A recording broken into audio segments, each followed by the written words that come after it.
So back to school, fall opening for St. Pius X School. We're glad to have everyone here. I'll do welcome and introductions. My name is Mrs. Farewell. This is the start of my third year here at St. Pius. We also, as mentioned, have Mrs. Fox present. She will be our 8th grade homeroom teacher, and she is our technology teacher. And she has been here, she is starting her 11th year here at St. Pius. And we also welcome from the staff, Mrs. Brown, our front desk. And Mrs. Brown has been here, I think this is the start potentially of her 15th year. And then I do know some of our teachers are on as well. So welcome to our staff and our parents. We will begin this evening with a prayer. We'll do a who's who of who we have on staff. We'll talk about the decision tree as it was presented last week and a transition from remote to in-person hybrid. We'll talk about our Jumpstart and our tech support as we begin our year. That includes for our new families, kindergarten families, as well as those who are returning who need extra support. We'll do a quick demonstration of our Microsoft Teams platform. We'll talk about social emotional resources as well as campus health and safety. And we look forward to having our volunteer school nurse join us, Mrs. Ryan. And she will also talk about community events and fundraisers, as she is also our parent club president. So Mrs. Ryan wears many hats as our nurse and our parent club president. We will also talk about volunteering and extracurricular, I have an extra U in there, extracurricular activities. Quick housekeeping. I just ask, please use the chat feature for questions. We have muted everyone just for the ability of the presentation itself. We're happy to take questions, and I thank Mrs. Brown and Mrs. Fox for fielding those questions. As I am the presenter, I can't see the chat box, but they'll either answer your question or let me know, and I'll try and do my best to answer it in real time if possible. And there may be something that we need to look into further, and we will take note. And then finally, just a reminder, this meeting is recorded and it will be available afterwards. So let's begin. As always, as a Catholic school, we begin with prayer in the name of the Father, and of the Son, and of the Holy Spirit. Amen. God of love, you are with us in every transition and change. As we enter into this new era with excitement and even some anxiety, we recall your deep compassion, presence, and abounding love. We thank you for the gifts, talents, and skills with which you have blessed us. We thank you for the experiences that have brought us to this moment. We thank you for the work of others that gives breadth and depth to our own work. Be with us as we move forward, rejoicing with you and supporting one another. We ask this in your holy name. Amen. In the name of the Father, and of the Son, and of the Holy Spirit. Amen. Who's who? So we'll begin. Our front office, myself as principal, but before me even, Father Cal Christensen as our pastor. Though he is not in our front office, he is the leader of St. Pius X, and an important one. Father Cal is on his beginning of his eighth year here at St. Pius. And then Mrs. Brown, many of you know as well, as our administrative assistant. Our preschool and pre-K team is staffed by Ms. Rash, our pre-K director, Mrs. Keenan, our preschool lead teacher, also our primary Spanish teacher. We have Ms. Andrews as an aide, and we have Mrs. Rainey as an aide, also our ESS director, and she runs our playground program. K through 4, we're welcoming back Mrs. Murphy in kindergarten. This will be the start of her second year here at St. Pius, but she has over 20 years experience teaching. We have Miss Busey in first grade. She also does ASB. Miss Creighton in second grade. Miss Michaels in third grade. Mrs. Castillo in fourth grade. In 5th and 6th through 8th, we have Miss Melton as our 5th, 6th grade homeroom teacher. She's also our ASB facilitator. We have Mrs. Poteet, again returning in our 7th homeroom.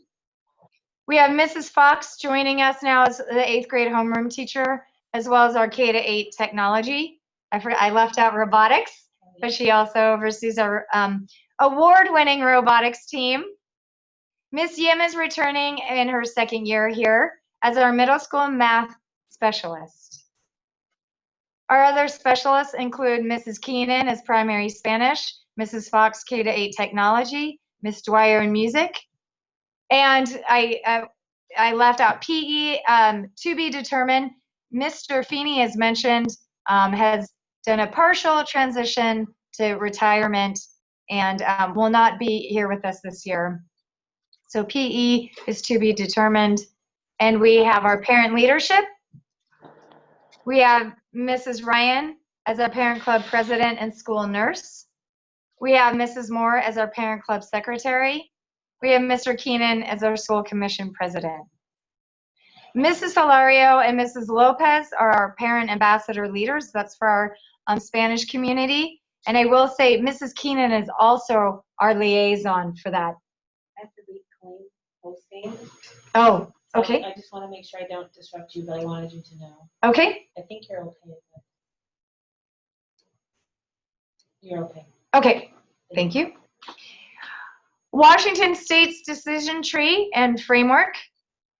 Our Snohomish County COVID-19 risk level as it stands, and then transition from remote to in-person and hybrid model. The decision tree is the framework from the governor's office.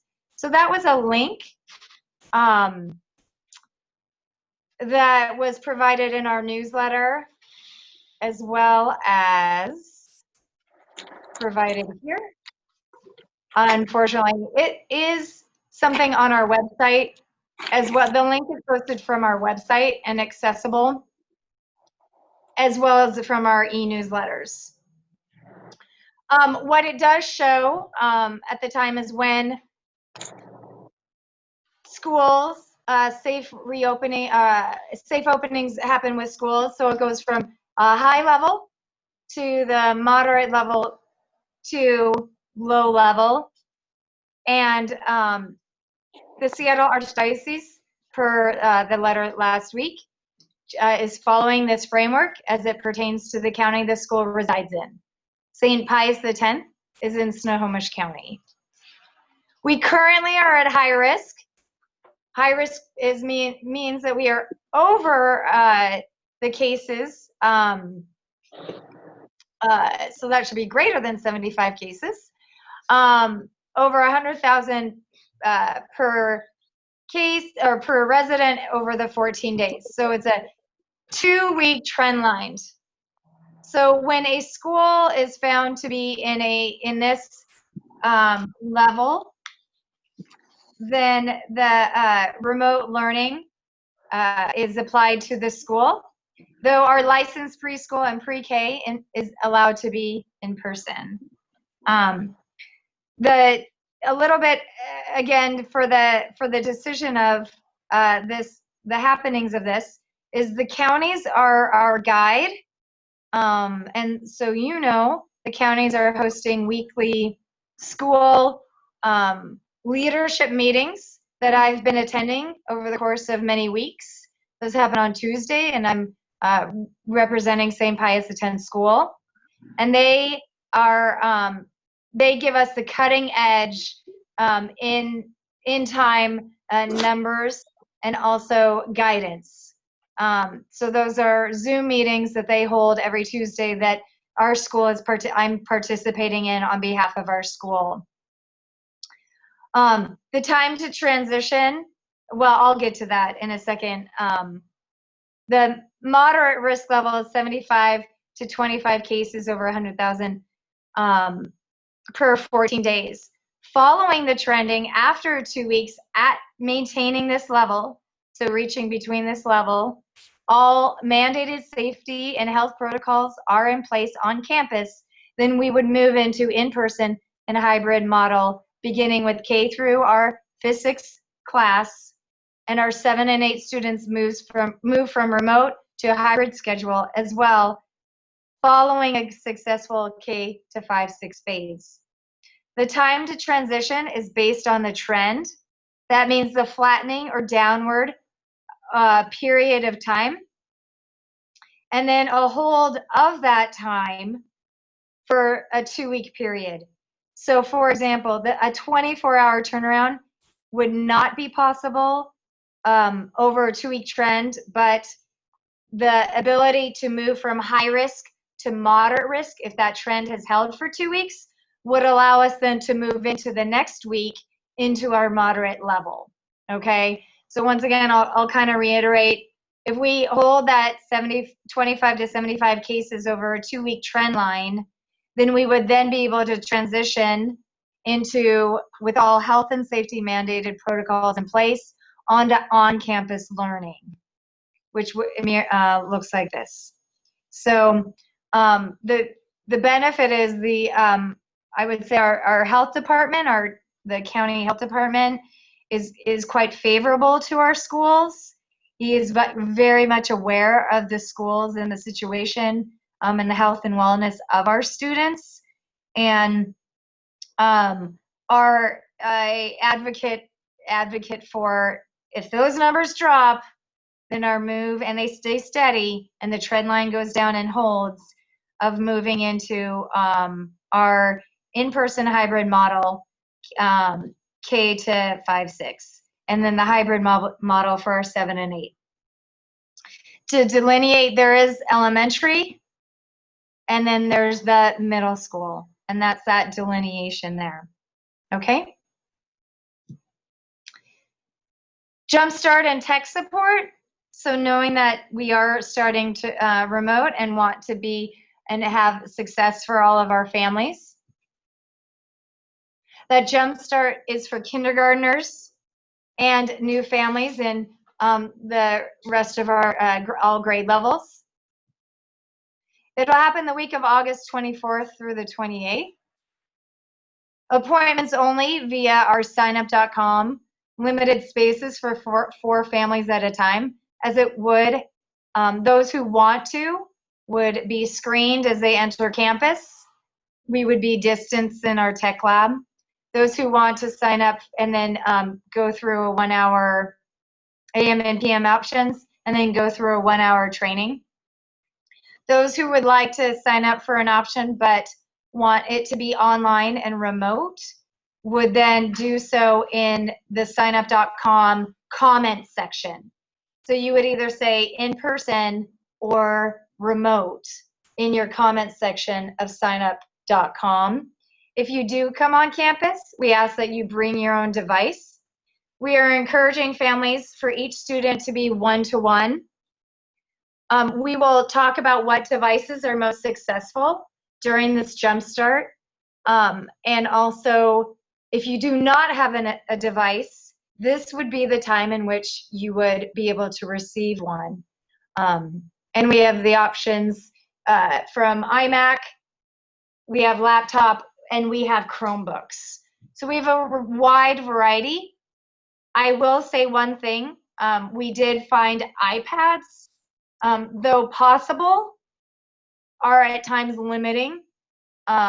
So if you do have an iPad, we'd encourage you, and we have the ability to lend you a device, that you would consider us allowing us to lend you a device.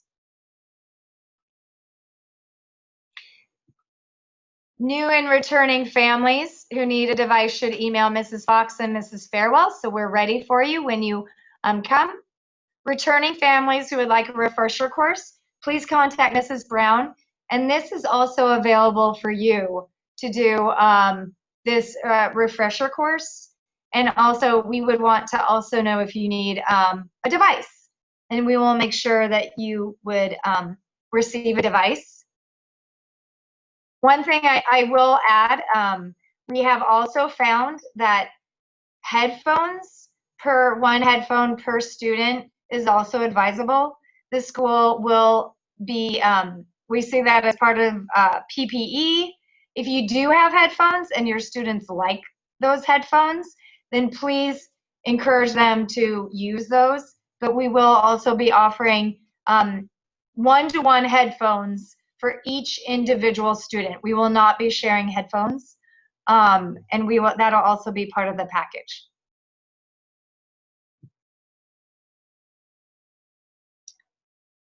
Any particular questions? I'm going to take a break right now and ask if there are any questions to be answered. So from the chat, we have a question regarding preschool. Okay.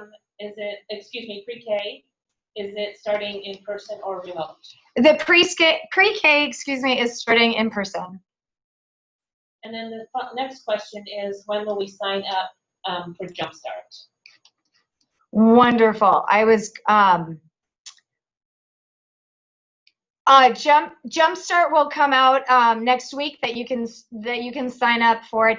Please just make sure we have your correct email, because we'll be setting up our signup.com, and it's based on email. So please make sure that you are able to that we have your correct email address. And if you're getting our newsletters every week, Tuesdays, then and or our special bulletins, then Mrs. Brown has the correct email for you. And those are 2 questions so far. Okay, very good. I will go back to, hostess, I might have to reclaim. Okay. If you reclaim it, then I will once you start. Or am I sharing my screen? I think you're sharing. I'm sharing my screen. Well, wonderful. The next part was Microsoft Teams. Here we go. Okay. So the one rationale, what we found so important, and part of our distance learning guidance of last year, our distance learning plan, last year, was that we wanted a single sign-in, secure way of all of our students to have a unique user ID and unique password. We will continue that process, and that allows us for a single sign-in portal. This is where your student would be signing for live stream classes, and this would also be where your students are receiving assignments and turning in assignments, and meeting in small group capabilities, and meeting as across classes. We tried it out at the end of the year. Mrs. Fox, we had a good time doing Kahoot with the upper school, and so we're also able to delineate upper school and lower school meetings as well. So our distance learning 2.0 again means we'll have daily access to live stream synchronous student teacher contact time, which is what our portal will allow us to do. So it'd be something like your student signs in, they would go to their channel of designation. There's an attendance check, and our attendance, now that we have, we'll have automated attendance for the teachers. We'll do a attendance check, will be them signing in for their first period.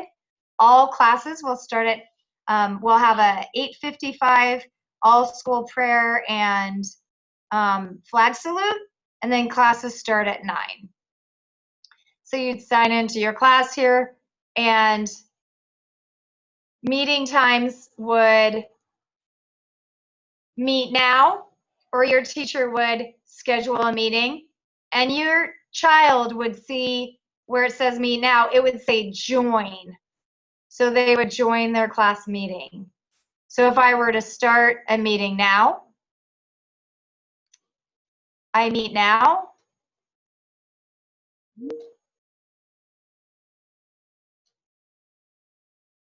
And here I am. Are you able to see me? Yes. Good. Okay. So welcome. This would be a welcome to class. I'm currently sitting down. What you see behind me is the welcome board, which would be a posting of a schedule that your students would see from their teachers. They would also have an area of whiteboard teaching in real time. to my other side, my left, it may show up as your right, is the screen for the projector. And so this is where your teacher would project an assignment. Your child would have their workbook at home. They would have their workbook. The teacher would have it under the document camera, and then it would be shown on the screen. And the teacher, since no one is in the classroom, would not be masked. If students in hybrid learning, a teacher would be masked. And then they would be teaching to those, anyone who is in the classroom, they would be teaching to. So what we are able to, and the capability for this is, again, and I could have had a set, I should have had a set of headphones as well to make sure that student and teacher are able to hear each other clearly. We also, as you can see, have a capability of raising your hand. You have the capability of a chat.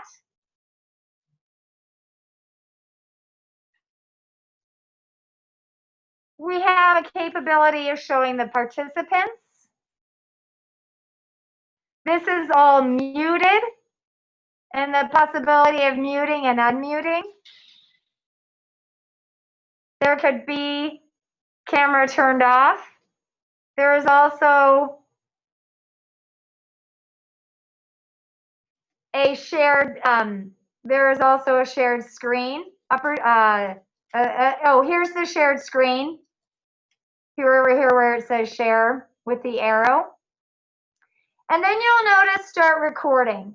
So we will be live streaming as well as recording those instructional lessons. Your teacher would instruct your students, because of the Microsoft capabilities that they've enhanced over the summer, would be able to see more than just they would be able to see each other, that Brady Bunch view that Zoom offers. Up here in the corner is the ability for a separate chat that can be pinned, that stays up here in the upper corner, and that could also be the schedule of the teacher's day, or so the students know what's coming up for the day. And then the chat, of course, happens as well, and it's to the right side of the screen, and it says how many people are in the classroom. This is a class that is one that goes towards the instructional hours of the day. So attendance will be taken. Teachers would see attendance. If your student is sick, your student when they'd be at home, and we know, I'm going to take this off right now, and then you would know that to call, to email Mrs. Brown, as well as emailing the teacher, letting them know that your student will be sick at home. We understand that students will be sick, and they may then, if needing to, they can access in the recording later, but it would be towards the sick day. And so the ability then, if they're feeling better, and after a period of 72 hours without use of fever reducing agent like Tylenol or Advil, after 72 hours they're fever free, then they would return. There we go. Okay, thank you. Thank you for that. So then they would return fever free, and then participate once more in-person classes. If your student, and we're in remote learning, is also sick, then you would want to email the teacher so they know not to expect them. And then they would return to their online instruction per usual. Okay, So this is our Teams meeting. I'm going to end that Hang Up video live stream. The features on Teams include assignments. This is where assignments, and you'll see many assignments because I get to see everyone's as admin, but assignments are posted. They are turned in and reviewed. There's a chat feature. Many times last year, you can see students could and are able to chat and ask questions. We have a calendar.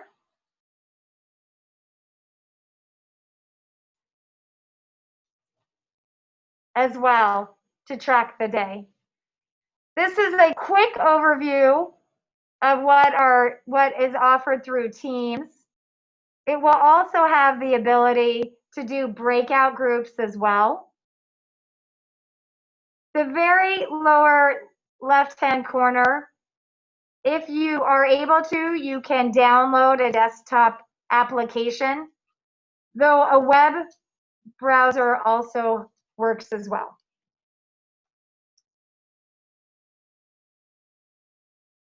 The other thing accessible, not only do we have Teams, but we have the Office 365 suite. So that means one thing we have turned off is Outlook. So there is no emails, no email accounts. We do use Word. We use PowerPoint. We have Excel. Teams, OneDrive is also kind of that universal hub of where documents are kept. Microsoft, the Office 365 suite is used at high school level as well as professional level.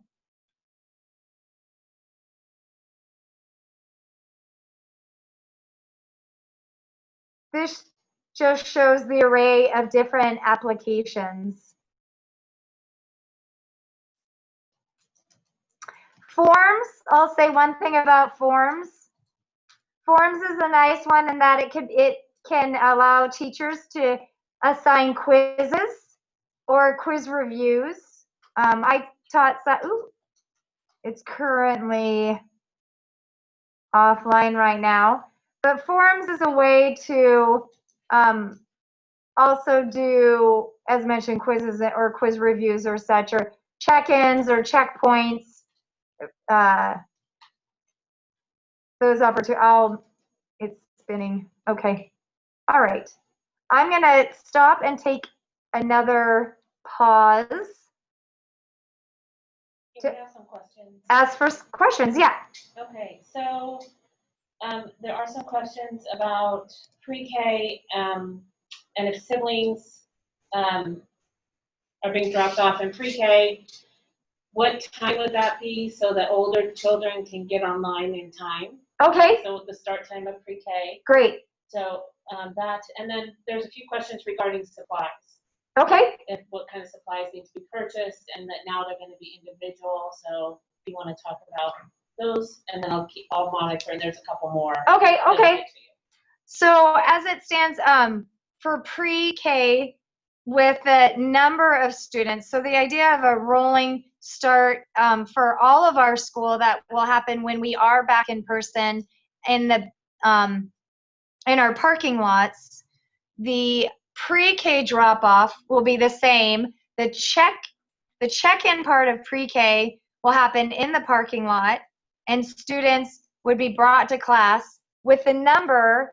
I can imagine that being an 8:30 pre-K in order for you then to be able to get home to be with your older students.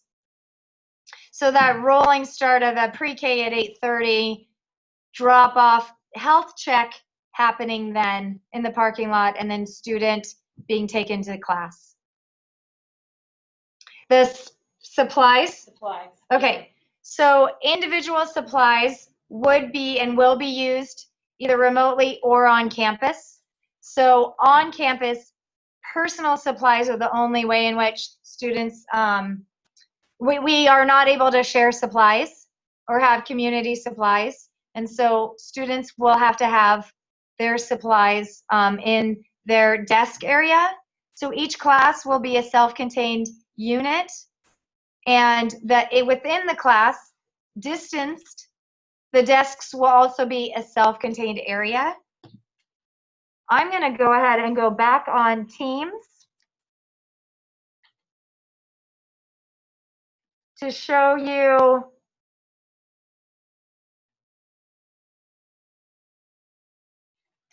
real quickly.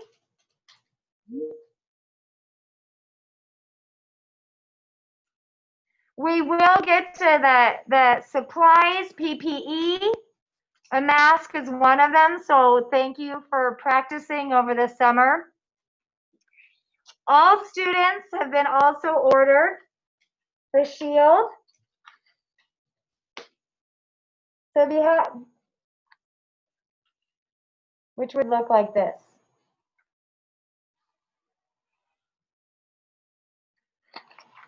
So the purpose of the shield is the ability as a movable barrier, so that students looking left or right, masks at times fall down. The shield still allows for that protection. And we will talk about health and safety on campus, but while I had you on my Teams call, I wanted to at least show you the shield as well. If you have your own or your child's gotten used to one, then they can also bring their own. And then supplies are contained. Okay. Yep, want to take a couple more questions. I'd love to take a couple more questions, you bet. Okay, so there's a question from a pre-K parent wondering if pre-K is going to be online option or in-person only. If their question is if it's a remote option for pre-K, Right. That is a great question. We do have pre-K set up for Teams. We will have pre-K set up for Teams. And how Teams would work in that way is just as it would that hybrid model, the screen, the computer is up, the teacher presses go, the meeting starts, and then participation begins. So that was one thing we were looking to add, was a pre-K class to our Teams. Okay, next question. And then, are there options for families that need to work full-time and cannot log in for morning classes? So every instructional time will be recorded. So then your student would access those recordings, and a schedule of when classes are offered will also be distributed. So you would know, that's the idea of synchronous learning. You would know what is being taught at different times, and that's that's the K through 8 schedule, the creation of that. And then there was a question regarding schedules for each grade, and that seems to be a little bit of a theme. So, and I put in the chat, but it might be nice to discuss too, that the schedules will be set just like they were in person. Yes. Okay. Yes. And hopefully that just clarified that. So we are working and almost close to finalizing our middle school for remote learning. And so that schedule is on the hour. Students would be signing into their classes with the 4 different teachers. And then the K through 4 is your homeroom teacher with specialists, music and technology, but generally speaking with their homeroom teacher. And that is on the half hour. And you would know exactly, 9 a.m. math, 9:30 reading. We are, and absolutely we'll talk about social emotional health, factoring in a break time as well as lunchtime and end of the day closures. So it will be synchronous. There will be a schedule. And so that is also another question about people who have younger children at home. Do they need to be present? Trying to make sure they can hear me. Do the people who have younger children at home need to be present? Okay, I'll repeat the question. Okay. The question is, do the families at home need to be present? So being present at home with your child, Like really helping them during their oh, classes. helping that, okay, I got it. So during instruction, teachers will instruct, and in our distance learning plan, there are recommendations for direct instructional time. So your teacher will teach with a, maybe a 10-minute lesson, a 15-minute lesson, a 30-minute lesson, and the other part of that period will be student work. So not homework, but they will be practicing what they just learned. Is that helpful? In a nutshell. And then we do have Jenny Ryan ready Great. to talk. Let's go back to the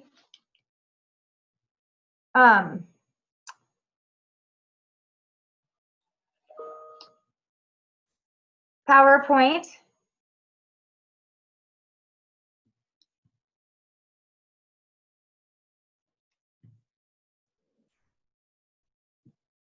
Social, emotional, and health and safety.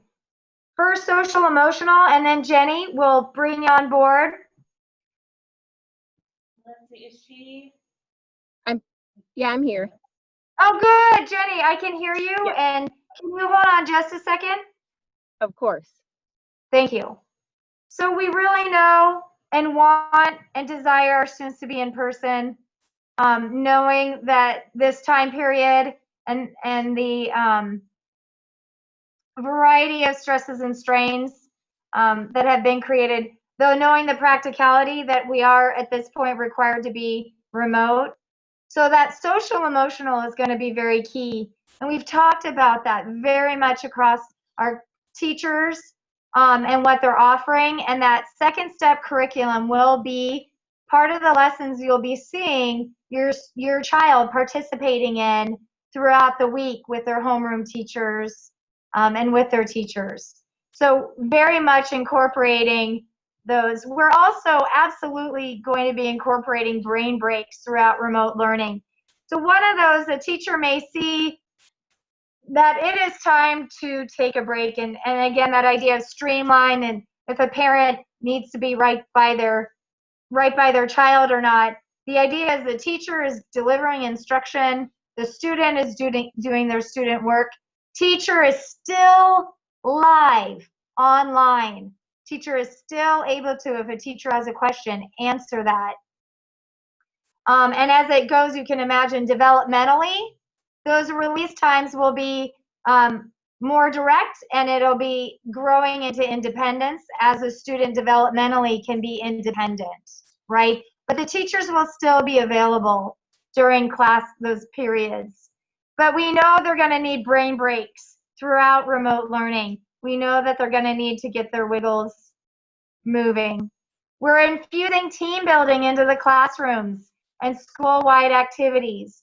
Our community families that we get together, it's one student in each grade, pre-K through 8, and being able to do some activities together and infuse team building opportunities at the developmental age that is appropriate.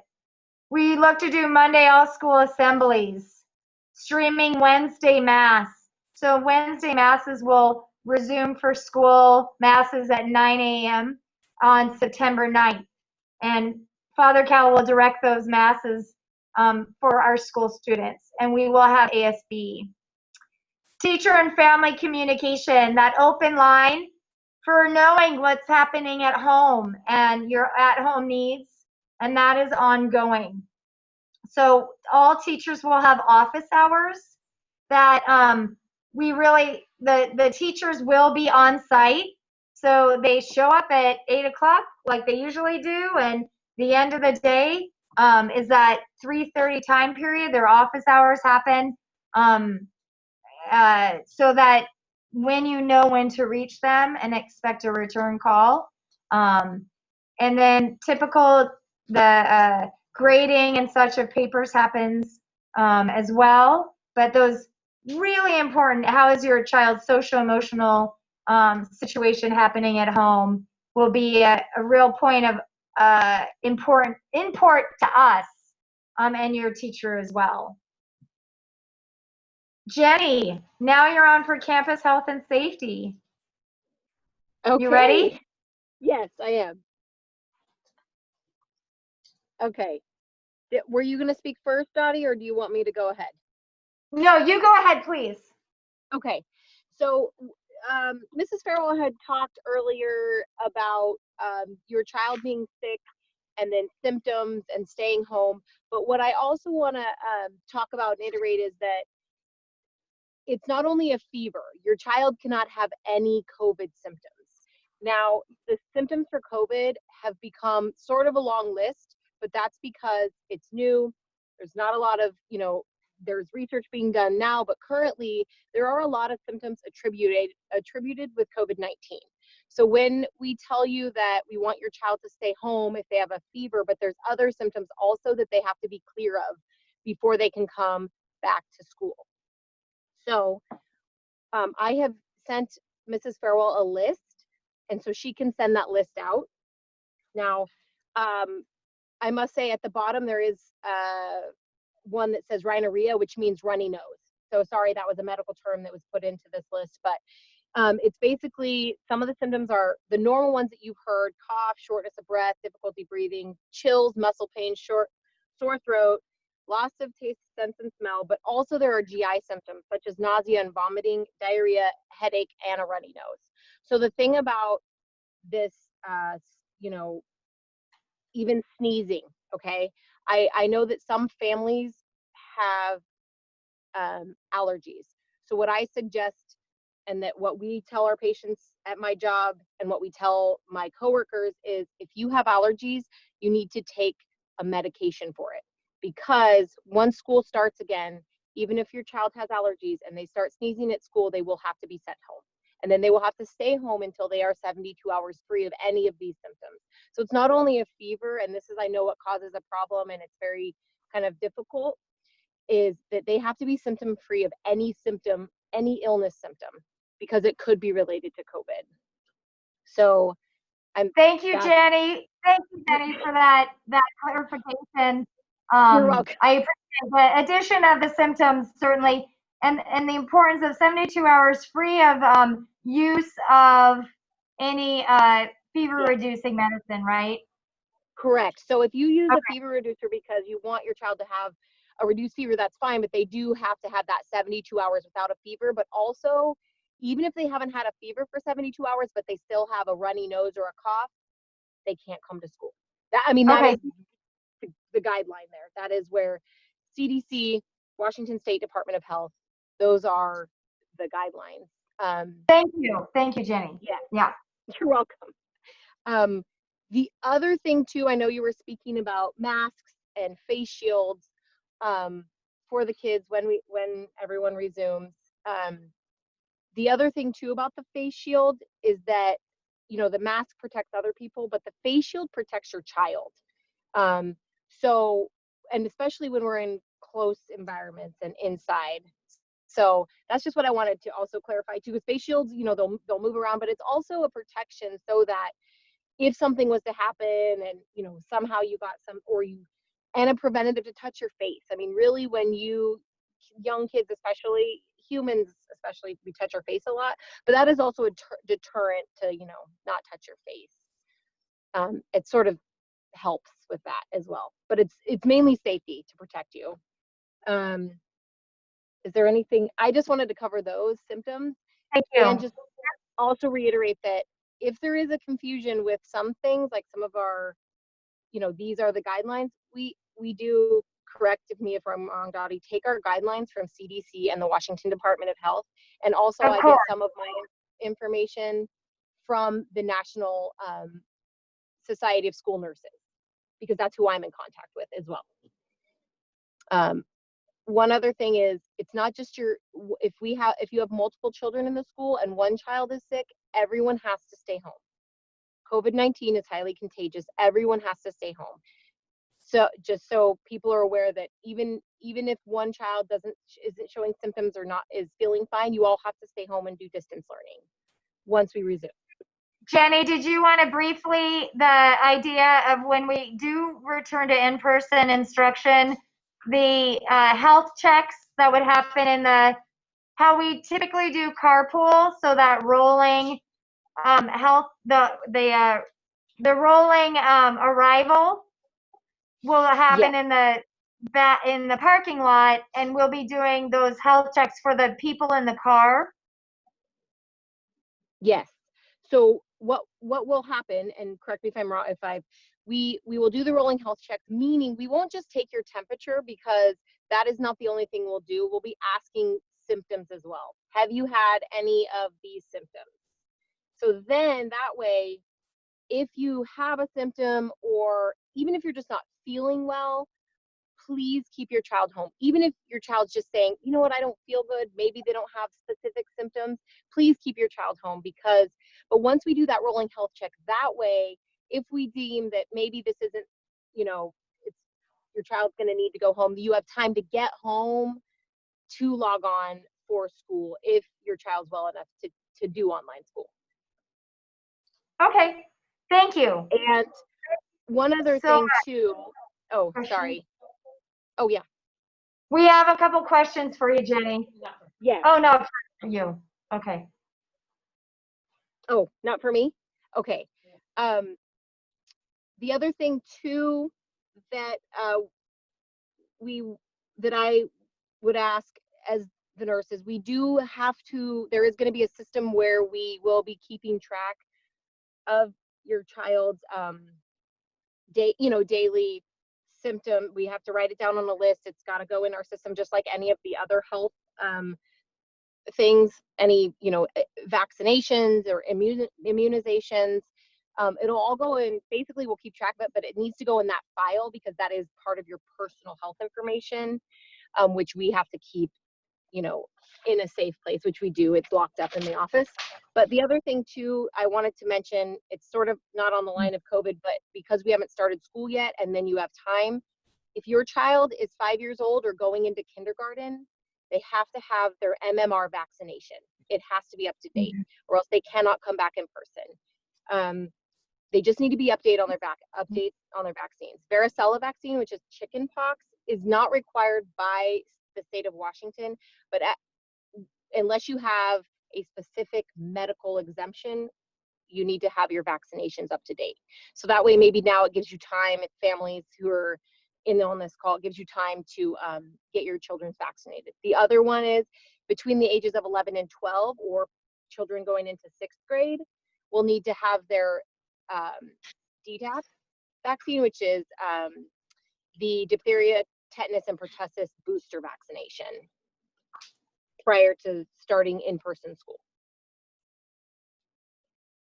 Any questions?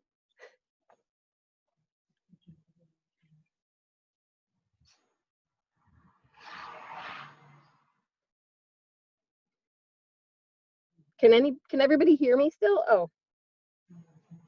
That makes sense.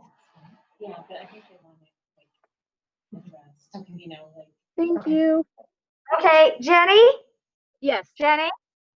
I'm here. You have one more, because you wear multiple hats. Parent Club. Okay. Okay, so Parent Club, I am prior to the start of school, I'll be sending out to all the parents via email just a letter, welcoming new families, because I know we do have some new families who are starting school in this pandemic, which is not normal. We won't be having, obviously, because we're not going back to school, our back to school barbecue, and the things that we normally do. So Mrs. Farewell and I will be discussing, because Parent Club we are going to still do fundraisers, but some of these fundraisers may need to be changed a little bit. So first fundraiser that happens is our jogathon. So I'm going to be sending out information, and that was also the person who's running the jogathon will need to be part of that. But I just want to, I'll send out an email, just, you know, welcoming new families, maybe so people can understand which families. So, you know who our new families are, because people won't get to meet each other this time in person.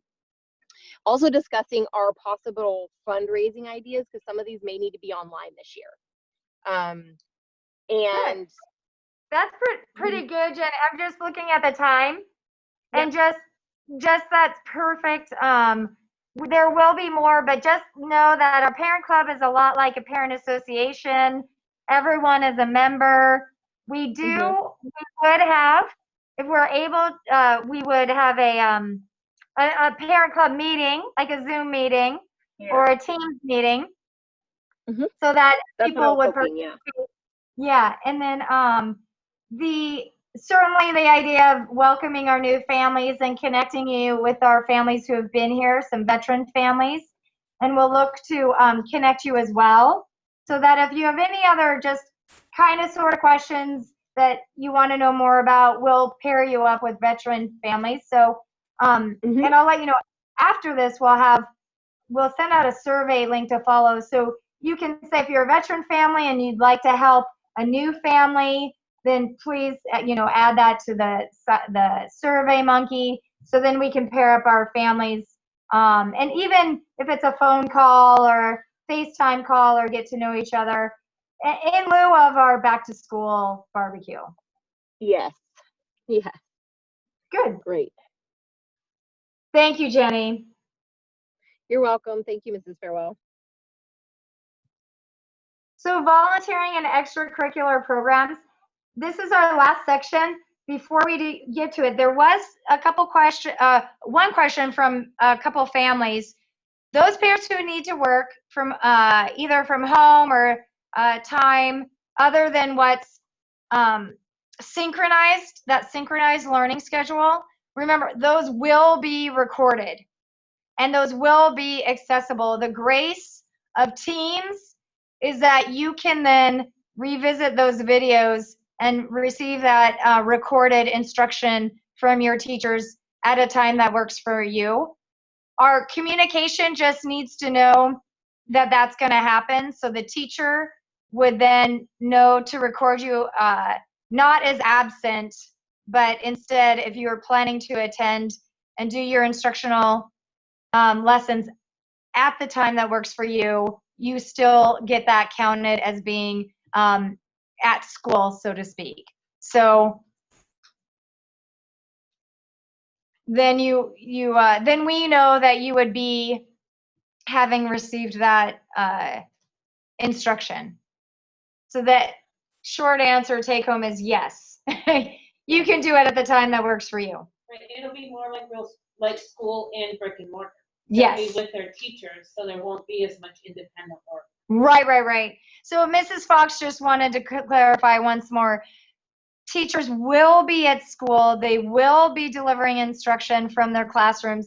They will have access to materials, and your student will have access to materials, your child, and they will be recorded so that if it has to happen at a different time that works with your family, that is possible.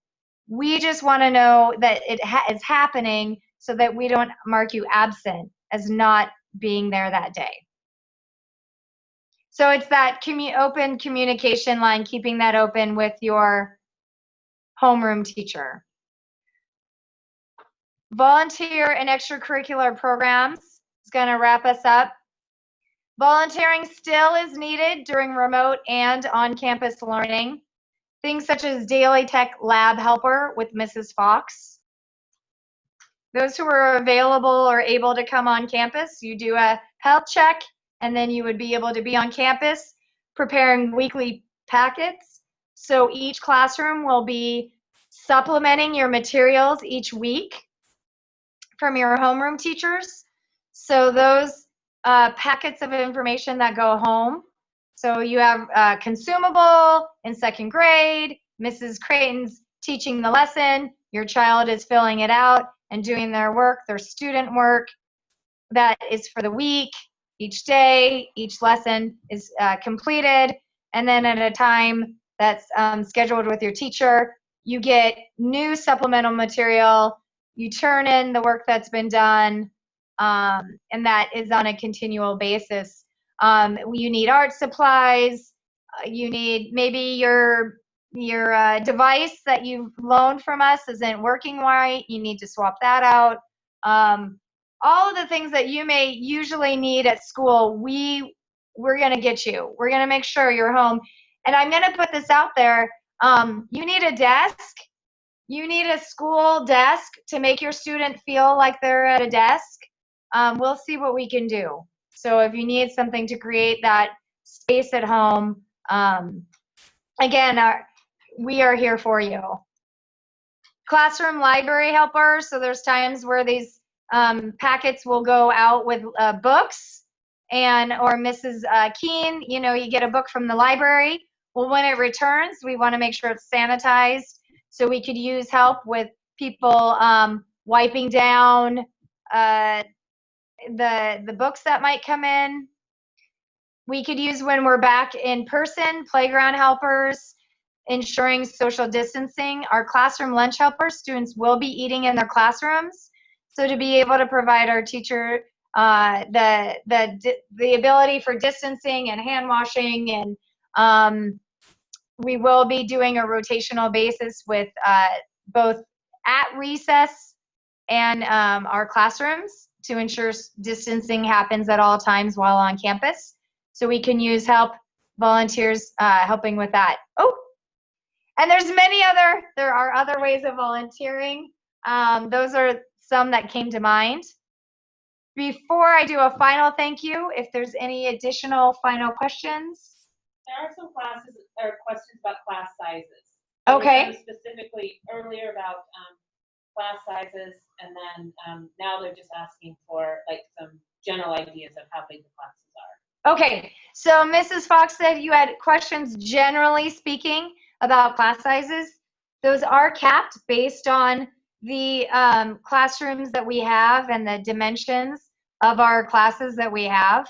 So the 6 feet distance creates a bubble for each student. Again, the protection of each and every student, as well as our instructional staff and volunteers and people who come on campus, as Mrs. Ryan said as well, is really important to us. And we know we can do it successfully. So we have capped in-person class sizes based on that model, the dimensions of our classrooms, and our 6 foot spacing for each student and each instructor. Okay. Uniforms. There was a question about uniforms being required. When students are on campus, they'll be in uniform. It did come up, the idea, if our classrooms are open with there are windows above the doors as well that also allows air circulation between our one side of the room, windows being open, and above the door, those windows being opened, as well as the door itself with airflow.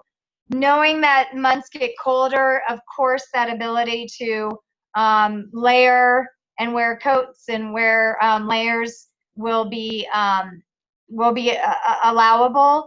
But as a staff, we talked about having uniforms, and when they're in person, the real, and I believe as a mother of Catholic school students myself, when you put on that uniform and you go to school, you're ready to learn. And we do have we have a surprise that'll go out to all of you in your back to school packets. Again, that'll happen August 31st and 1st with our signups. You'll receive a special gift that really reflects our new way and represents our school as well. So we look forward to really having that happen and seeing our students and moving into that in person. So just the role of us is those practicing of mask wearing, and in our community, seeing those numbers fall. And we know we can do it, and we know we will successfully here at St. Pius. I think we've answered all the questions. And we've hit the time. We will send out a follow-up survey to make sure if you have any other, again, this is recorded, so if we'll send that out as well, as long as with a survey. So that'll happen in the next couple of days. And if anything else comes to mind, please add that to when we distribute that survey, any of your follow-up questions. We're most grateful for for you all being a part of our St. Pius X family. So thank you so much and have a wonderful, safe, and well evening. God bless. Bye. Thank you.